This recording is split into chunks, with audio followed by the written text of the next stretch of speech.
I was dirt poor when I was alive, but after death, I somehow became the wealthiest soul in the underworld. By my second year there, the underworld's postal service had completely collapsed. Morgan couldn't take it anymore, and came to see me personally. He said, "Sincere, could you send your wife a dream? Who in their right mind visits the grave 7 times a week and burns offerings for a full day each time?" I looked at the mountain of gold, silver, treasures, handguns, cannons, planes, and tanks piled up in front of me, utterly speechless. After all, Victoria and I had only met through a matchmaking setup and had been married for less than a year. What on earth was she thinking? When Morgan came to find me, I was dominating in an underworld gaming tournament. He sighed and said, "Oh great Lord, please stop playing and send your wife a dream already. Every 1st and 15th of the month, our heavenly banking system crashes because of her.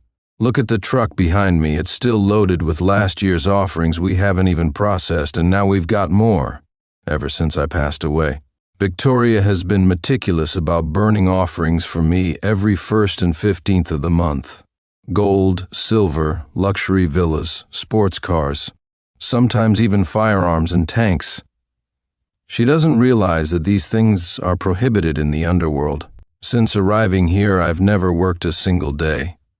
Instead, I hired some folks to team up with me for online games, determined to spend her offerings as fast as she burns them.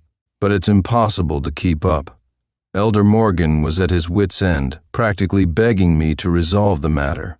A living person stuck in grief for so long, it's not good for her, or for you. I agreed immediately. It was about time I saw her again. I went to the Underworld Service Center to book a dream visitation appointment. Hours passed as I waited for Victoria to fall asleep. The service hall grew quieter, and I was nearly dozing off myself. Why wasn't she asleep yet? What was she doing in the middle of the night, breaking into someone's house? Finally, my number was called at the front desk. The receptionist flashed me a professional smile and confirmed, "You'd like to send a dream to Victoria?" I nodded wearily. "Yes, Victoria." She checked the system and said, "To avoid interruptions, you might want to wait a bit longer. It seems like she's not in a deep sleep yet." I glanced at the system's monitor. Was she? Flipping pancakes? Why couldn't she just lie still? After a while, it got worse. Victoria wasn't just tossing and turning, she was talking in her sleep. The receptionist stifled a yawn, and I lost my patience. "Enough waiting, let's do it now." I entered Victoria's dream for the first time. The moment I stepped in, the smell of disinfectant overwhelmed me. She was crying by a hospital bed, and on the bed. Was that me? I looked closer. It was me. A nurse was removing the medical equipment from my body, while a doctor announced the time of death. December 20th, 2023, 3:28 p.m. Victoria screamed hysterically, "No, don't stop, please save my husband." She clung to the doctor's arm, pleading, "You can save him." "I know you can. Please, I'm begging you." Rachel was sobbing as she held my fainting mother, while Gerald tried to console Victoria, saying, "Sincere is gone. Please stop this." As the medical staff prepared to wheel my body away, I instinctively let out a couple of "hey, hey" sounds. Victoria whipped around and shouted, "Sincere." I froze. In my excitement, I had accidentally woken her up. The dream connection was severed. I was furious. I had waited all night, and she woke up just like that? The receptionist gave me a knowing look and said, "Mr. Sincere, perhaps you should try again another time. I doubt she'll fall back asleep tonight." I nodded, frustrated. "Let her stay awake then. I'm going to bed. I'm exhausted." Halfway through my nap, someone pounded on the door of my underworld mansion. Great. Can't sleep in peace when you're alive. Can't sleep in peace when you're dead. I opened the door to find Elder Morgan looking utterly defeated. "Sincere, didn't I tell you to send your wife a dream?" he asked. "I did," I replied. "What did you say to her? Why is she burning more offerings again today?" I peeked behind him and saw that an entire truckload of offerings couldn't even fit anymore. "I just said, hey, I admitted. Morgan's face turned as dark as the underworld itself. Thanks to Victoria's dedication, Morgan filed a special request with the king of the underworld, granting me permission to return to the living world for a short time. Sincere, he said, you've got enough wealth to last until your next reincarnation. Please tell your wife to stop burning offerings. I promised to get the job done. But honestly, I was living my best life as a ghost. I had a house, a car, wealth, and no need to work. Being alive seemed overrated. I was perfectly happy being dead. My buddies in the underworld gave me heartfelt farewell looks, urging, Sincere, come back soon. We can't game without you. I nodded earnestly. Don't worry, I'll be back. When I returned to my home, our home, it was spotless. Fresh flowers adorned the dining table, and the plants on the balcony were thriving. This woman really knew how to keep a house in order. But back then, what was I doing?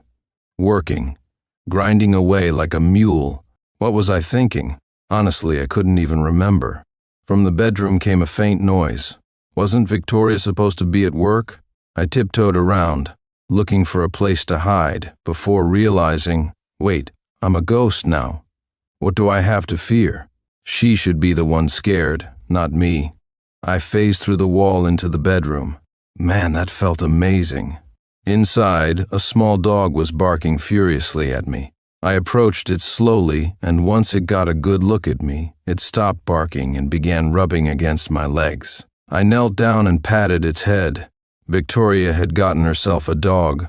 A fluffy dog bed, adorable dog toys. What a kind-hearted girl.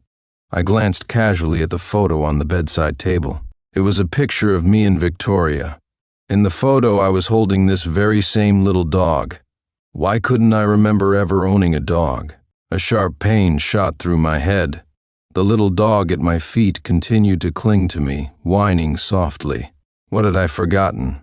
I spent the entire afternoon on the couch, replaying everything in my mind. Victoria and I had met through an arranged introduction. When we got married, we barely knew each other.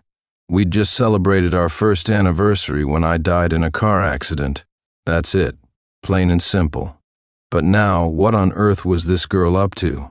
We didn't even have a strong emotional foundation. As the day turned to night, it was nearly midnight when I heard the sound of the door opening. A tall, slim man in a sharp suit walked in. He said, "Victoria, be careful," as he held her gently by the shoulder and helped her inside. Victoria had lost a lot of weight. Her eyes were lifeless and hollow, her face drained of color. The man sat her down on the couch and considerately poured her a glass of water. Two people, alone in the middle of the night. Wouldn't it be inappropriate for me to stay? Maybe I should leave. I began to drift toward the door when the little dog suddenly barked and bit the hem of my pants, tugging me back into the room. "Shh, Muffin, calm down," Victoria soothed gently. So the dog was named Muffin. Muffin. Why did that name sound so familiar? "Why don't you head home? I'm fine," Victoria said, clearly trying to send the man away.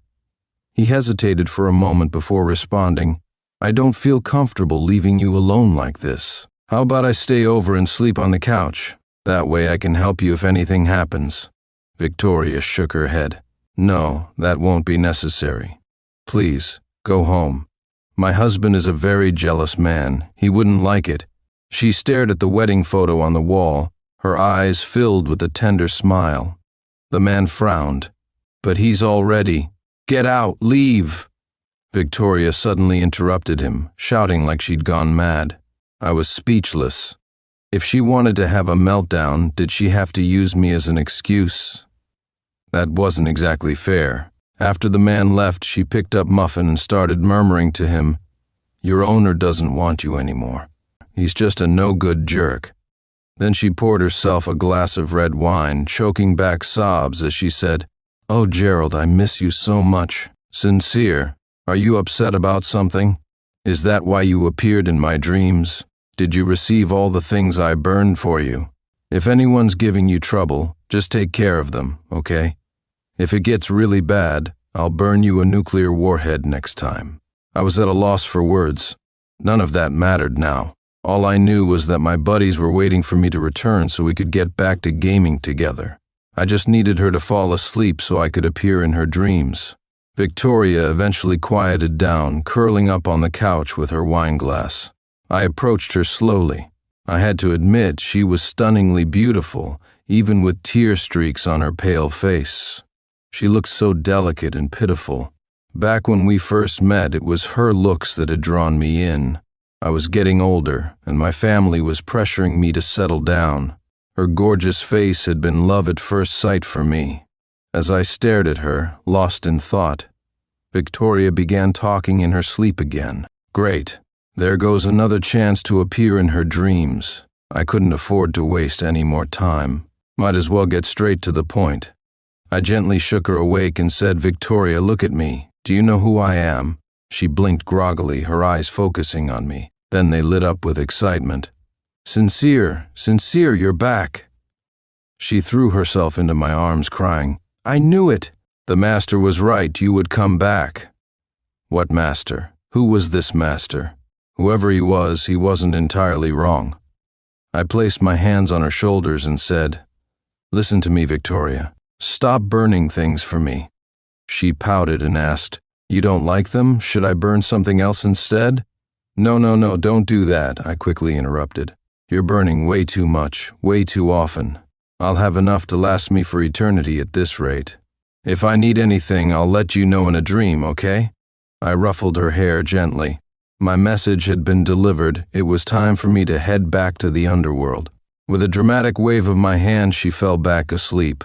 As I watched her sleep, I couldn't help but think about how much effort I'd just wasted. I could have simply put her to sleep from the beginning and saved myself the trouble.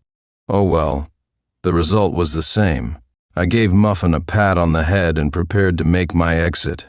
Floating toward the door, I was ready to pass through the wall when, bam! My head smacked straight into the door. Ow, what the hell? I tried again, but no luck. I couldn't get out. Panic started to set in. In all my time as a ghost, I'd never felt fear like this. I immediately reported the issue to the Underworld's customer service center. Getting through to a live agent was a nightmare, but eventually I managed. The agent explained, "Victoria's strong emotional attachment has created a barrier. You'll only be able to return to the Underworld once she lets go of her attachment. However, time is limited. If this drags on too long, you'll be stuck as a wandering spirit forever." Unbelievable. If her attachment wasn't so strong, would I even be here in the first place? I demanded, "Where's Morgan? Put him on the line. He's the one who sent me here. Get him to bring me back."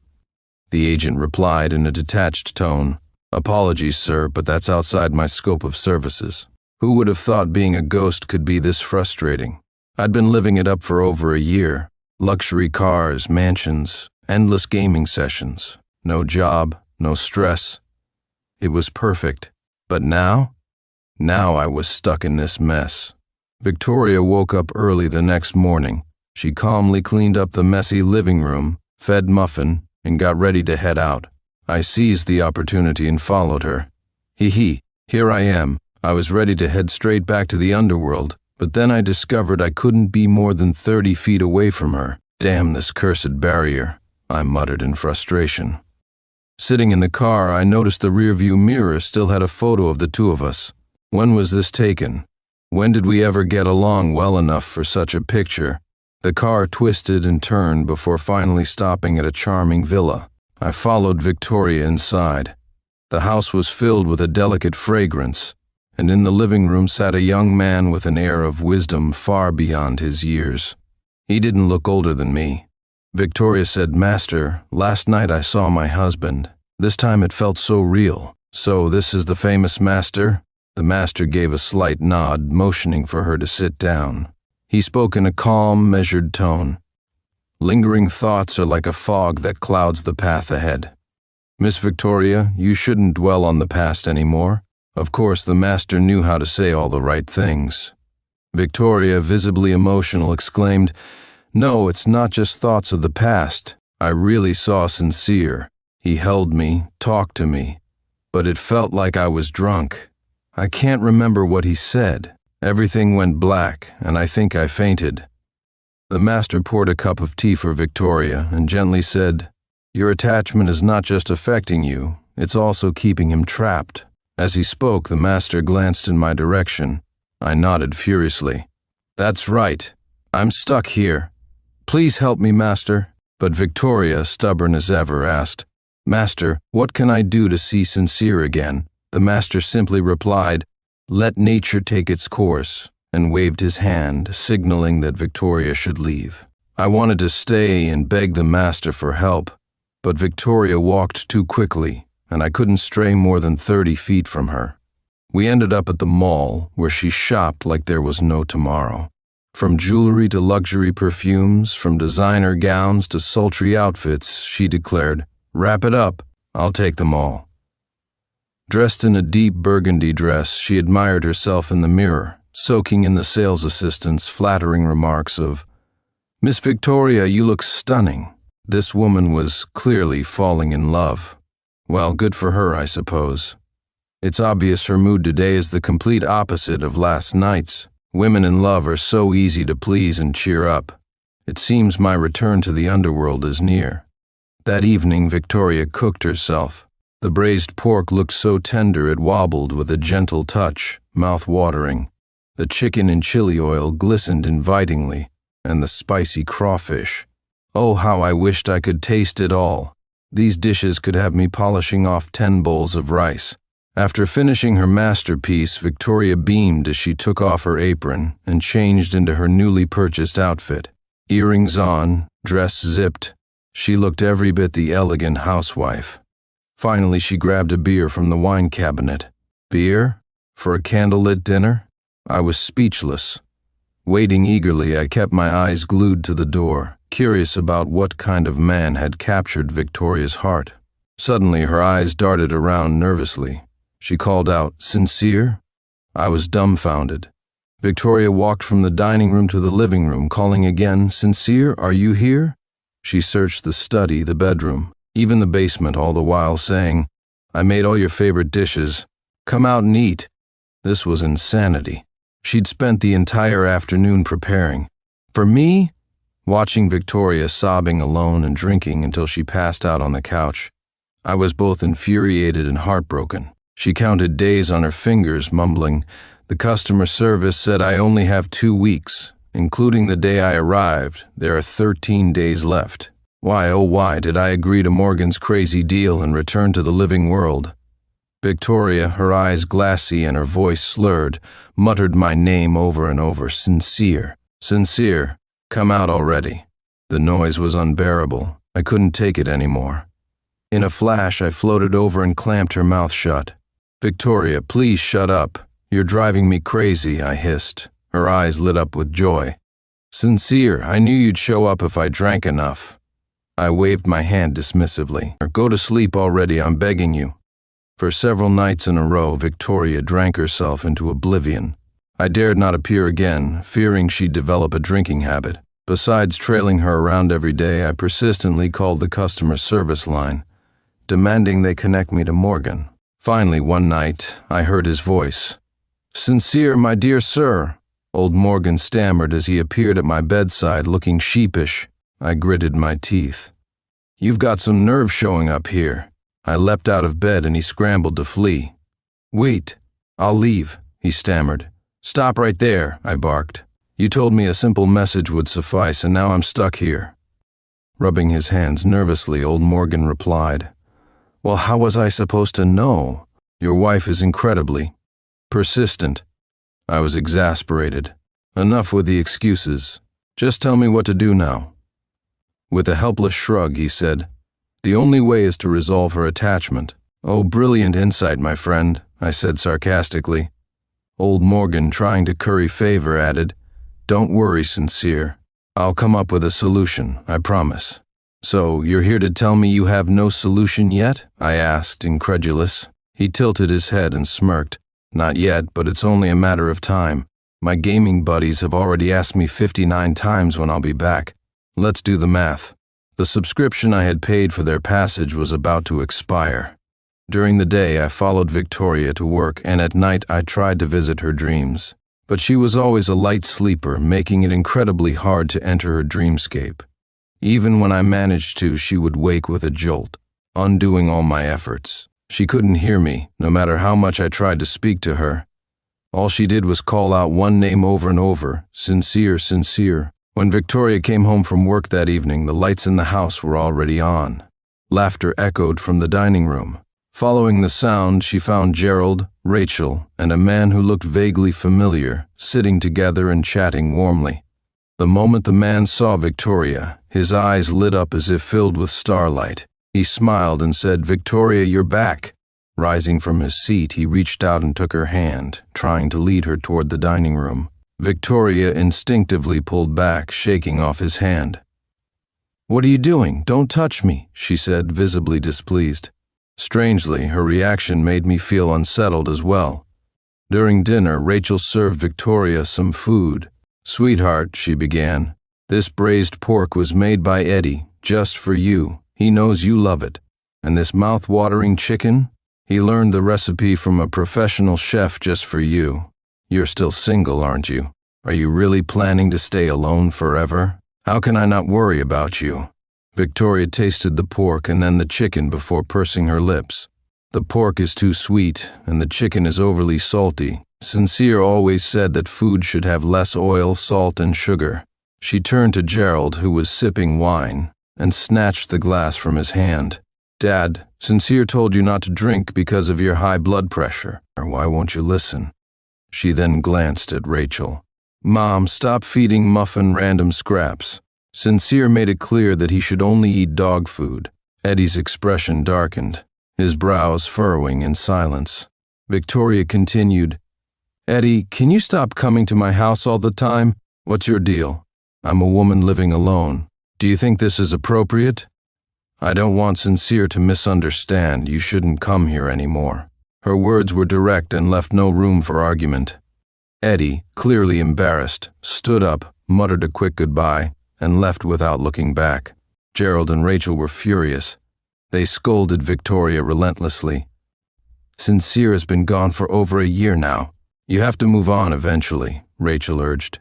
"Eddie has always liked you, and you know that. Why not settle down with someone you already know and trust? Given his circumstances, he's still willing to marry you even though you've been married before. What more could you possibly want?" They continued to plead with her, but I found myself torn. Part of me wanted her to agree, but another part of me didn't. Victoria remained silent for a long time. She closed her eyes, took a deep breath, and finally said, "Please leave, don't come here again."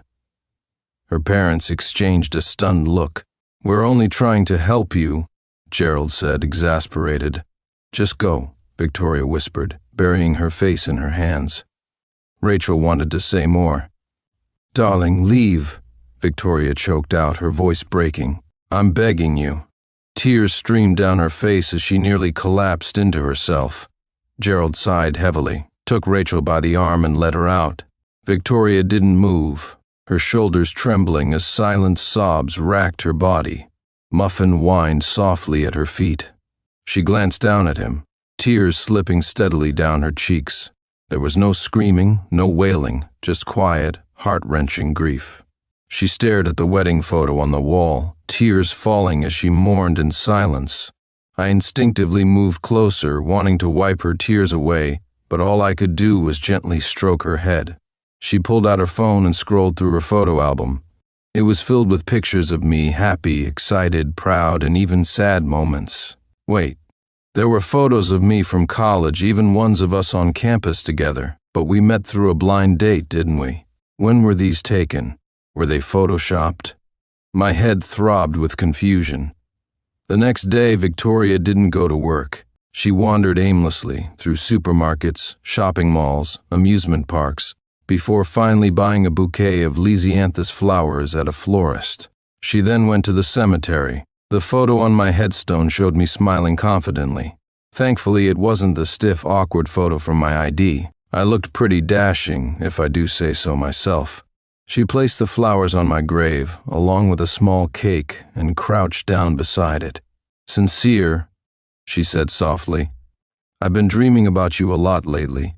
I think about you all the time, so much so that I even see illusions of you. Do you have enough money over there? If not, let me know. Mom and Dad keep pressuring me to get married again. I'm so tired. Ever since you left, I haven't had a single peaceful day. Time feels unbearable. Muffin misses you too. He often barks at your photo, probably wondering where you've gone. The other day, some of our college classmates asked how I was doing in the group chat. I know they're worried I might do something stupid. Everyone feels sorry for us. They all think it's such a pity. Her voice cracked as she began to cry softly. She wiped at her tears but couldn't seem to stop them. I crouched beside her, listening to her pour her heart out. A dull ache settled in my chest. My memories of our relationship didn't quite match up with her words. She sat there talking to me non-stop. As night fell, the cemetery grew colder and eerier. The caretaker came over to remind her, "Miss, it's getting dark. You should head home." He glanced at Victoria's sorrowful expression and sighed softly. Victoria slowly stood up, nodded faintly, and said, "I'll leave in a minute," pulling out a tissue. She carefully wiped my gravestone again and again, gently touching the photo on it. "Sincere, I'm leaving now. I'll come visit you again in a few days." Back home, she took Muffin out for a walk. I followed them quietly, step by step. Victoria wasn't happy, and that made me sad as well. Over the past few days, she had shown so much affection for me that it felt genuine. Yet something strange lingered. Many of the things she spoke about I couldn't recall at all. After pondering for a while, I decided to call Morgan. "Hey, old Morgan," I asked. "Victoria and I knew each other for what, a year and a half before I died?" On the other side of the line, old Morgan stuttered. "Why, yeah, half a year of dating, 1 year of marriage, and then you passed." "Yep, that's it." "Old Morgan," I pressed, "you're not hiding anything from me, are you?" The more I thought about it, the more something felt off. "How does Victoria have pictures of me from my college days?" Old Morgan chuckled nervously. "You must have given them to her, right? What's so strange about that?" I replied, "Plenty." He fumbled for words again. Maybe they're computer-generated. With today's technology, anything's possible." Before I could respond, a bright light suddenly blinded me. When I looked up, I saw a car speeding toward Victoria, only 2 meters away. Terrified, I dashed forward with all my strength, shoving Victoria out of the way just in time. She fell onto the curb, clutching Muffin tightly in her arms. The car, however, slammed hard into me. I was thrown high into the air before crashing heavily onto the ground. At that moment, memories came flooding back. My name is Sincere. Victoria is my wife. We fell in love during 4 years of college, sharing a deep bond. After graduation, I proposed, and we got married. 1 year later, I died in a car accident. Despite my death, our marriage had been filled with joy and love. Victoria, with her sunny personality and love for travel, brought light into my life. I, on the other hand, had always been reserved and quiet, burying myself in books at the library. She was my little ray of sunshine. Growing up as an orphan, I wasn't good with words and lived a monotonous life. But Victoria changed all that. She dragged me to countless places, capturing our moments together through photos and videos. I loved food, especially barbecue ribs, buffalo wings, and spicy crawfish. Victoria learned to cook these dishes for me, and I adored her for it. As a child in the orphanage, meals were a struggle, and yet here she was, spoiling me. She'd even sit back with a smile, watching me finish everything on my plate. We also had an adorable little dog named Muffin. A year into our marriage, our 1-year anniversary was approaching. The night before, Victoria lay in my arms scrolling through videos. She stumbled upon one about a man who died of overwork, and out of nowhere I asked, "Honey, what would you do if I suddenly died?" Annoyed, she poked my arm and said, "If you die suddenly, I'd find a hot guy and party at your grave every day." Speechless, I pinched her cheek. She pouted, "I mean it. If you dare to leave before me, I'll find 100 ways to annoy you back to life. So you better live a long life." The next day we drove to pick up our anniversary cake. Victoria had designed it herself, with a sketch of us drawn on top. I had it custom made at a bakery. As we parked, Victoria got a phone call. I gestured to her to stay in the car while I went in to get the cake. She nodded and reminded me to be careful. I admired the cake from every angle, utterly satisfied. As I stepped out of the bakery, I smiled at Victoria across the street and pointed to the cake. The light turned green and I started crossing, but out of nowhere a large truck lost control and veered onto the sidewalk. The screech of brakes, the screams of bystanders. The moment I hit the ground, I saw Victoria running toward me in desperation, the cake smashing onto the pavement. She had spent 2 nights drawing that design, and now it was ruined.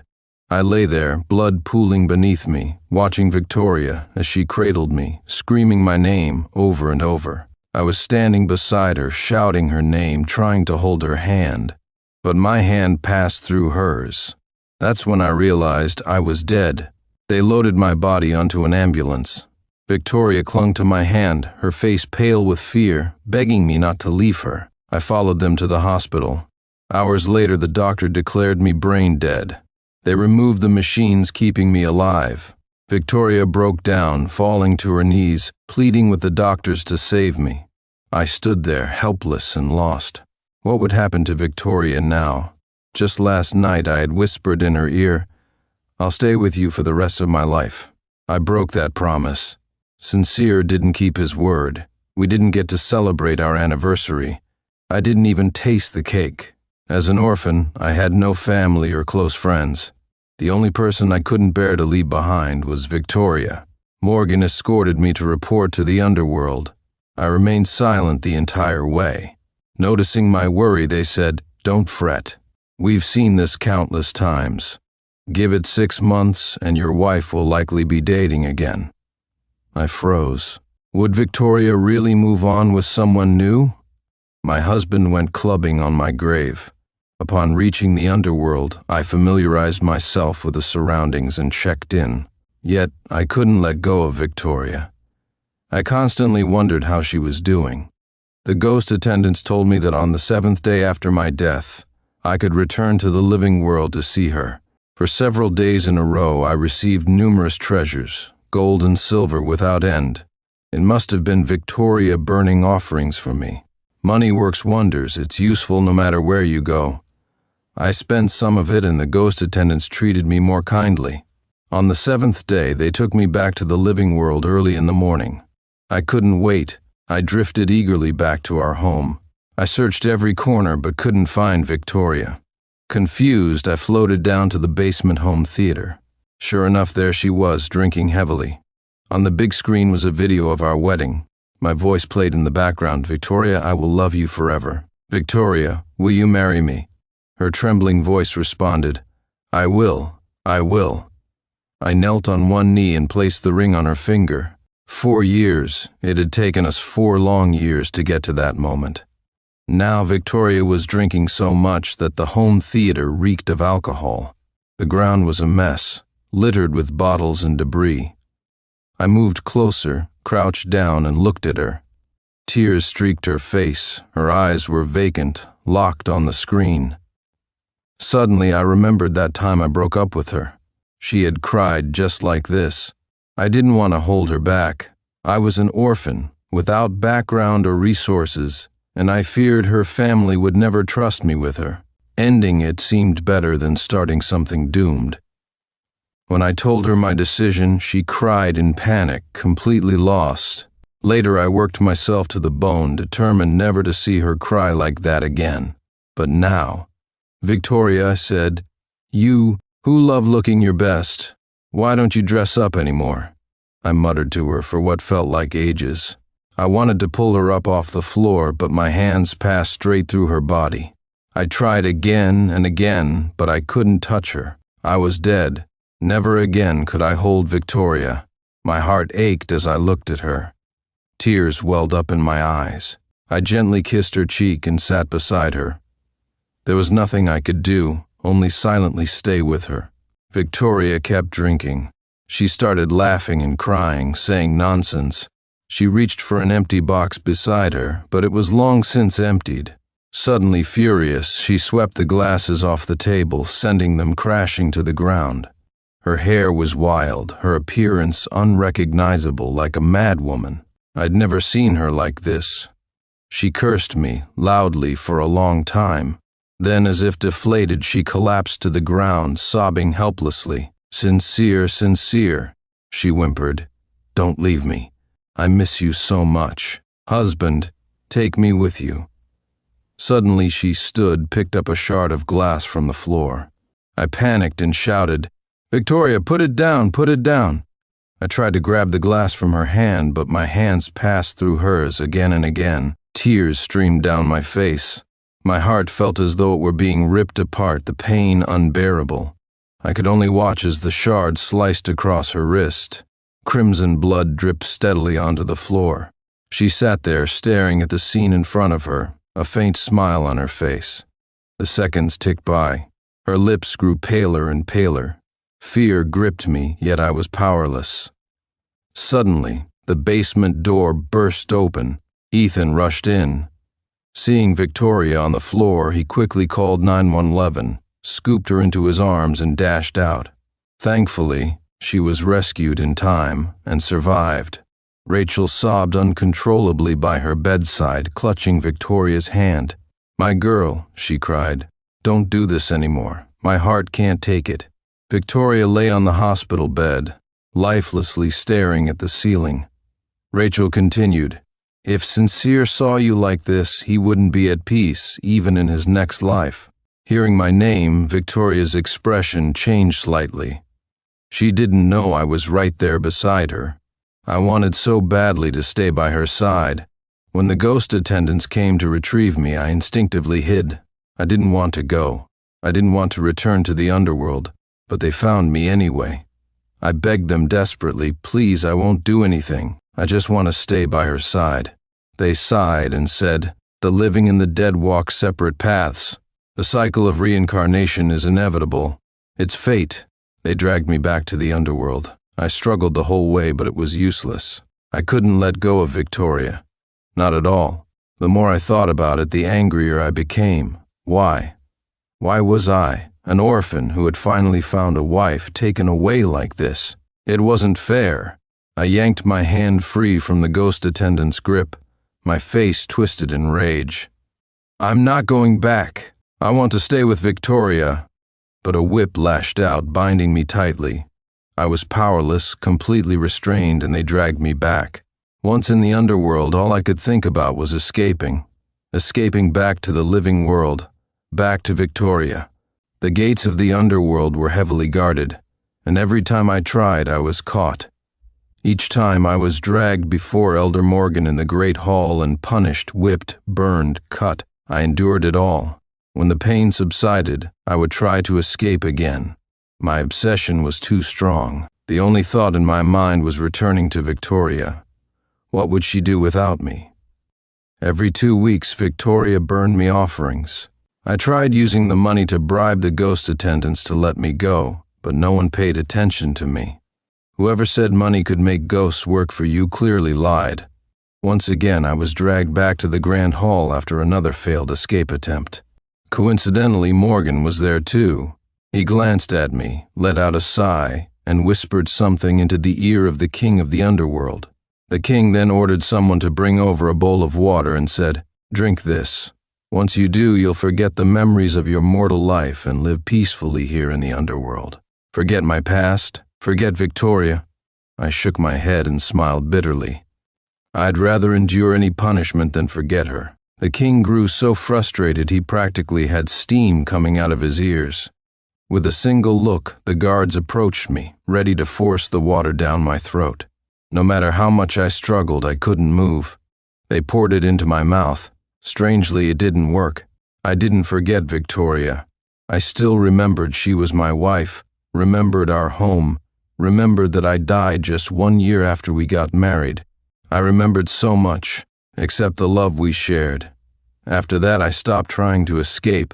I spent my days hanging out with a group of friends, trying to find ways to spend money on games. They often told me how lucky I was to have such a great wife and begged me to share our story. But I couldn't remember. How did we meet?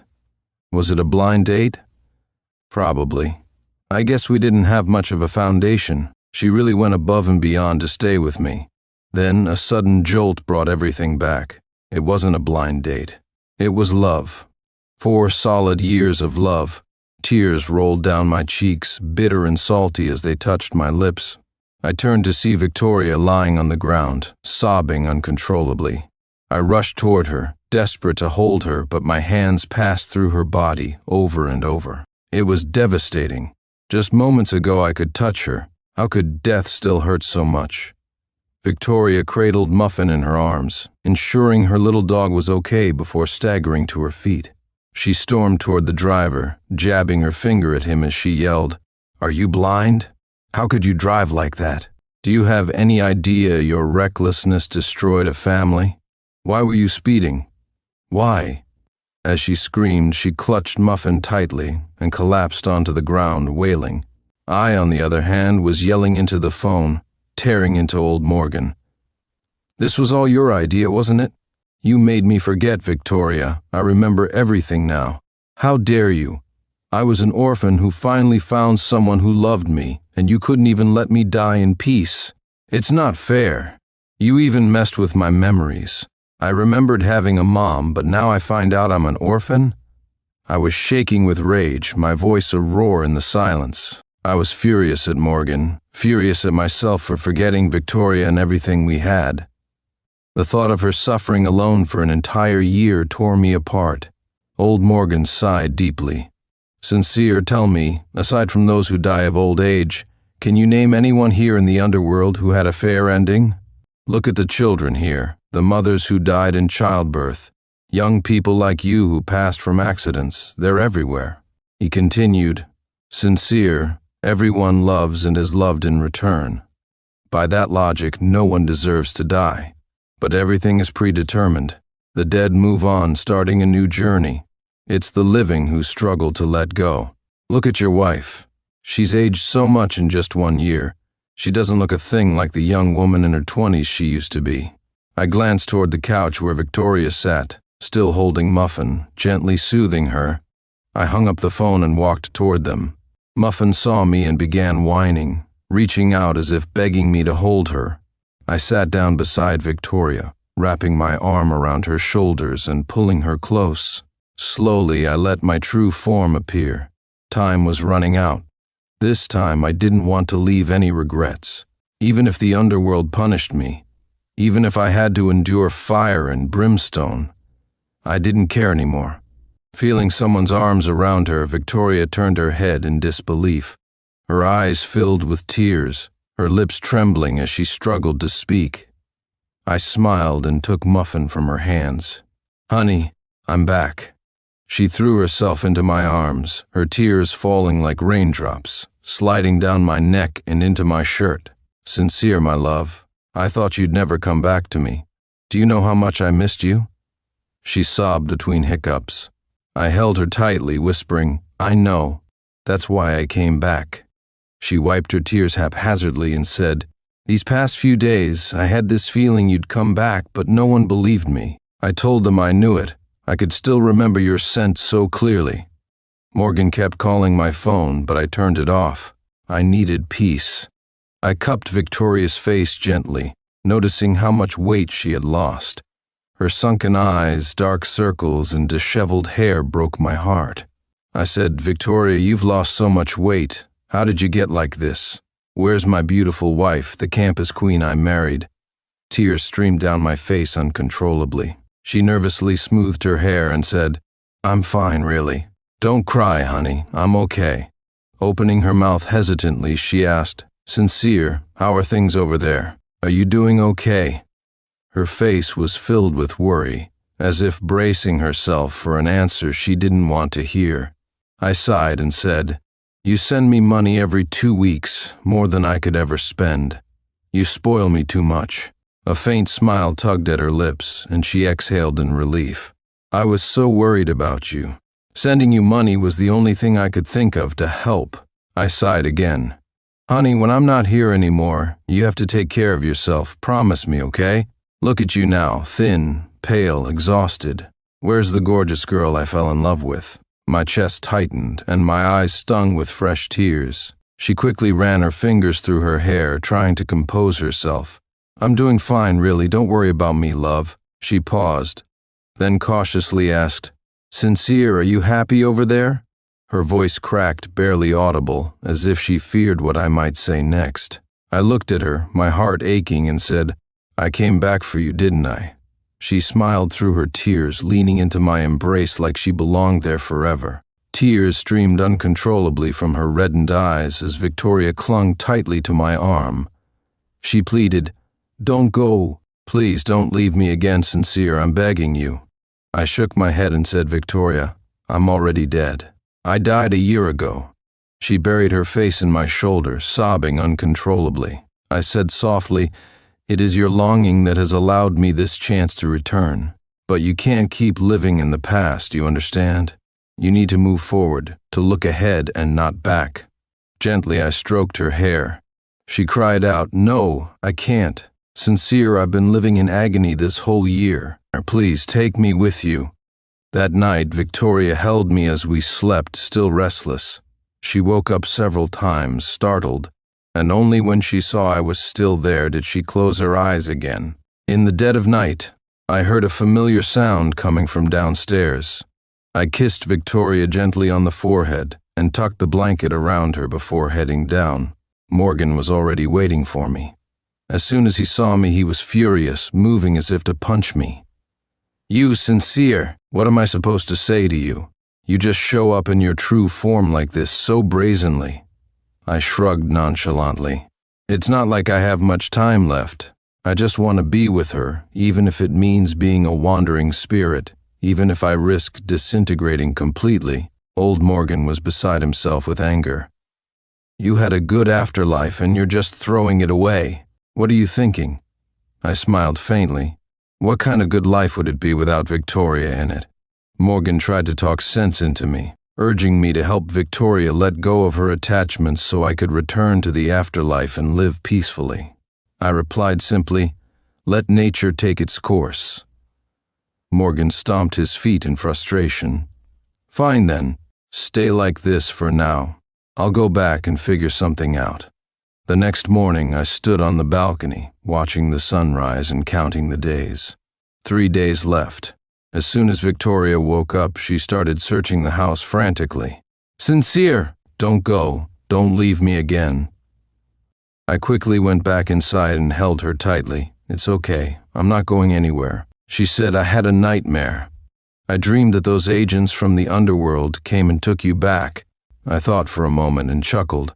Given my relationship with them, if they came for me, they'd probably be polite about it. I patted her on the back. Don't worry, see, I'm right here. We spent the day visiting places we used to go on our dates. Amusement parks where we rode roller coasters and carousels. Malls where we bought matching stuffed animals and mugs. Grocery stores where we shopped together. Victoria chattered away like a fool, oblivious to the puzzled stares of passers-by. But none of that mattered, after all. I was a ghost, invisible to everyone but her. I silently swore to myself that I would make these 3 days count, to make up for the year we had lost. That night, as she leaned against me, Victoria said, Sincere, tomorrow is our 2nd wedding anniversary. I froze. It was the day marking 6 years since we started dating and 2 years since we got married. Last year we didn't get to celebrate it. This time, surely we could. She continued, I remember you promised me last year that you'd always stay by my side. Victoria longed to hear that promise from me again. I opened my mouth, but no words came. Instead, I pulled her close, holding her in silence as her shoulders trembled. Later that night, old Morgan was waiting downstairs again. Sincere, I've figured it out, he said excitedly, holding up a small bottle. I got this from Elder Rachel. It's the elixir of forgetting. It should work on her too. Have her drink it tomorrow, and we can go back. His enthusiasm was almost childlike as he waved the bottle in front of me. I replied, Tomorrow is our wedding anniversary. I want to spend it with her. Morgan's mustache bristled with frustration. You're impossible, I countered. Are you sure this elixir is safe for the living? What if something goes wrong? He hesitated. Oh, it'll be fine. I've tested it plenty of times. It's perfectly safe. I raised an eyebrow. Tested on living people? He stammered. Well, not exactly. I tested it on mice. Close enough, right? I rolled my eyes and turned to go back upstairs, ignoring him. Do you really want to disappear forever? He called after me. I stopped in my tracks. I just don't want to put her in any danger. At that moment, Victoria's voice came from above. I'll do it. I'll drink it. I looked up to see her hurrying downstairs, wrapping her arms around mine. I heard everything, she said. Sincere, I'm sorry. I almost caused your destruction again. My attachment, is that why you had to come back? I didn't know how to answer. That had been the reason initially, but now that I remembered everything, I didn't want to leave. I hugged her tightly. No, it's not that. It's because I missed you too much. I couldn't help myself. Victoria's grip on my arm tightened. If you vanish, we'll never be able to see each other again. I won't let that happen. This was my last day in the human world, and also our second wedding anniversary. Victoria had ordered a cake and prepared all my favorite dishes. As she set the food on the table, she brought out a pack of beer. Sincere, your favorite beer. It's been so long since we sat down together for a drink and a chat. She carefully opened the cake box, and as she saw the cake inside, I was moved to tears. It was exactly the same as last year, a portrait hand-drawn by Victoria herself. She said, Sincere, you missed out on cake last year. This year you can't skip it again. She scooped a spoonful of cake and brought it to my lips. I took a bite. It was so sweet. How could it be this sweet? Sweet enough to make me want to cry. We chatted and drank wine together. I peeled shrimp for her. Days like these seemed ordinary, yet an entire year had passed since the last time we shared one. This meal lasted for hours. Neither of us wanted to put down our utensils. As we reminisced about how we met, she said I deliberately took her book just to get her attention. I laughed and admitted, it was premeditated, you caught me. I told her how I had planned for days to confess to her beneath our dorm building. I rehearsed the lines over and over, tweaking them repeatedly, and envisioned countless scenarios, afraid of messing up and her saying no.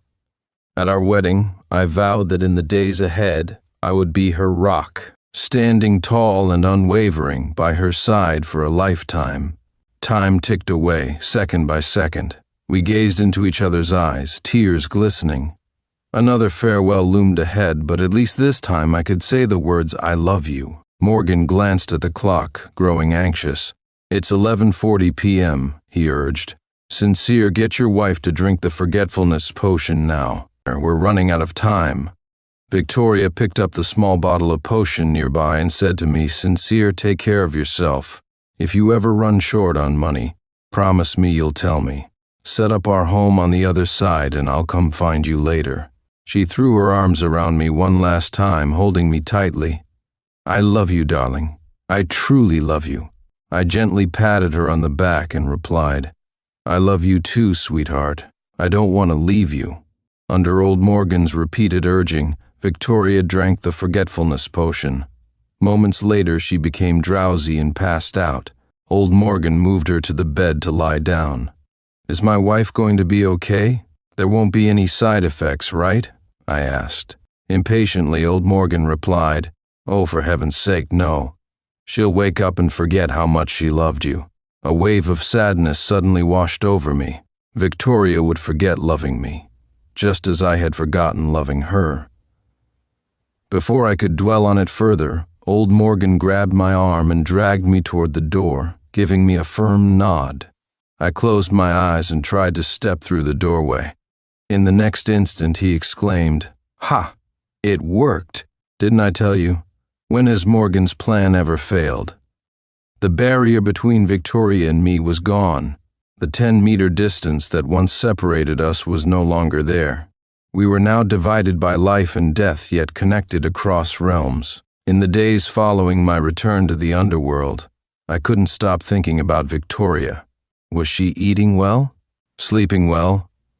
Noticing my gloom, old Morgan showed me the yin-yang mirror. Through it, I saw Victoria. She was at work, impeccably dressed and wearing flawless makeup. She looked radiant and happy, especially when dining with Gerald and Rachel. Her smiles were genuine. While relieved to see her doing well, I couldn't help but feel a tinge of sadness. Victoria was no longer mired in despair because of me, because she had forgotten she ever loved me. Morgan remarked, "See, your wife is living a good life now. You need to let go. And if you really can't, I can always get you a bowl of forgetfulness potion from the keeper." I shook my head. "No, I don't need it. I want to remember that I loved her." There was a flicker of alarm in Morgan's eyes. I smiled faintly and reassured him, "Don't worry. I won't try to escape again. In the years to come, I'll clasp my hands in prayer and wish for my beloved to live a safe and peaceful life, free from any worries. Bonus, Victoria." Lately, my parents have been urging me to come home for dinner more often. Subtly, they've been hinting that I should consider remarrying. I had been married once before. My late husband was a kind man. He passed away in a car accident a year ago. My parents said that now they're getting older, they can't rest easy knowing I don't have someone by my side. My mom even pulled out her phone to show me photos of eligible bachelors, successful men with impressive careers and solid family backgrounds. The husband I remember was gentle and considerate. He worked hard to provide for us. We never argued during our time together. We had met through an arranged introduction, and while our love wasn't deep or passionate, we had been a good match in every way. After he passed, I immersed myself in work and gave little thought to anything else. I finally agreed to my mom's request to go on a date in the coming days. My parents were overjoyed, saying I had finally moved on. That evening, I took a stroll through a nearby park.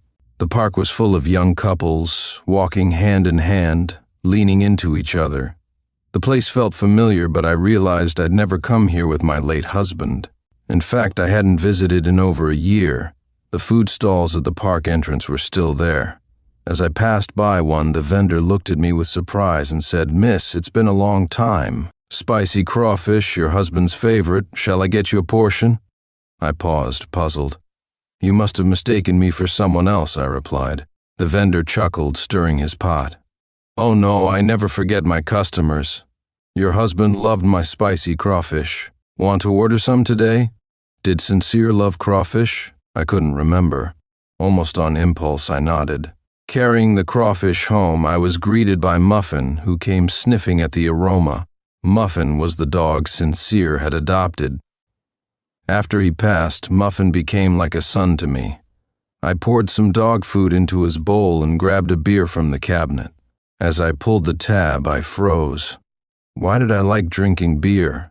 As I peeled the crawfish, my eyes drifted to the wedding photo on the wall.